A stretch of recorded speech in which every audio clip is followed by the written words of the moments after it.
Hey, good morning, church family. It is Thursday, April the 2nd, 2020. I hope you are doing well. I hope you are keeping yourself occupied.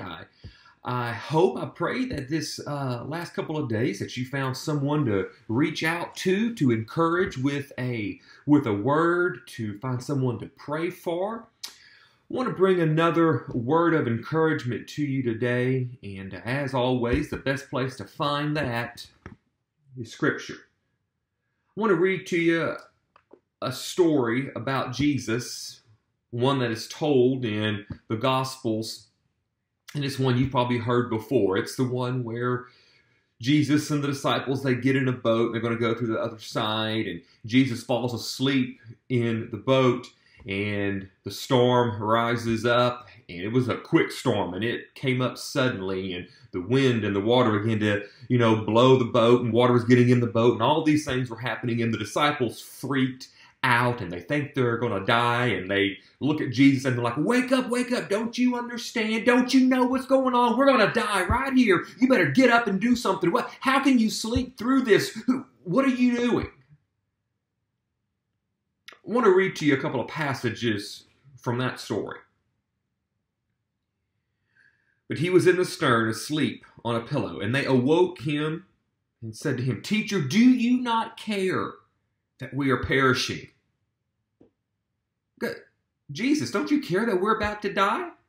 You're sleeping through the moment of our death. This great fear, and you're sleeping through it.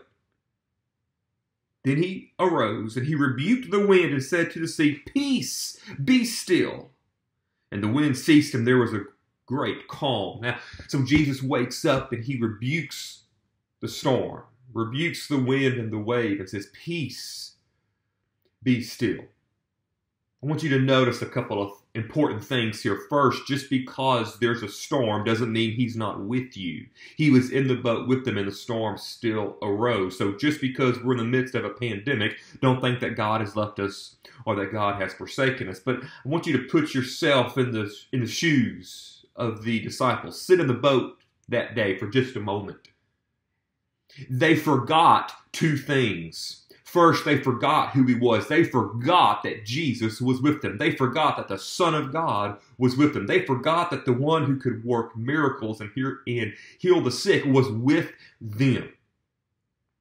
So I want to remind you, don't forget he's with you. Number two, they forgot what he said. You see, you got to go back to the very beginning of the story.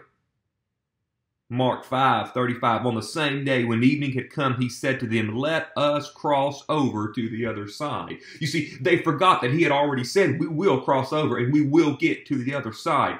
The presence of the storm, the presence of fear, the presence of what seemed like impending death, certain death, had caused them to forget who he was and what he said. In the midst of this pandemic and the panic that it has caused, have you lost sight of who he is? And have you lost sight of his word and what he has said? And Jesus closes out this little story. You see, he rebukes the storm, and then he looks to the disciples, and he said to them, why are you so fearful? How is it that you have no faith? You see, if your faith is weak today, if your fear is high and your faith is low, I want to encourage you to do two things today. One, focus on who he is. Spend time with him. Worship him. Get in his presence. Secondly, I want you to get in his word.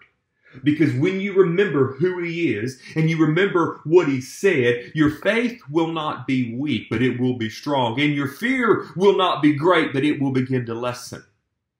Focus on who he is and what he said. And I believe you can find peace in the midst of this storm. I love you. I'm praying for you. Life Point Church, I can't wait to see you. My friends and family, I can't wait to see you. Love you. See you soon. God bless.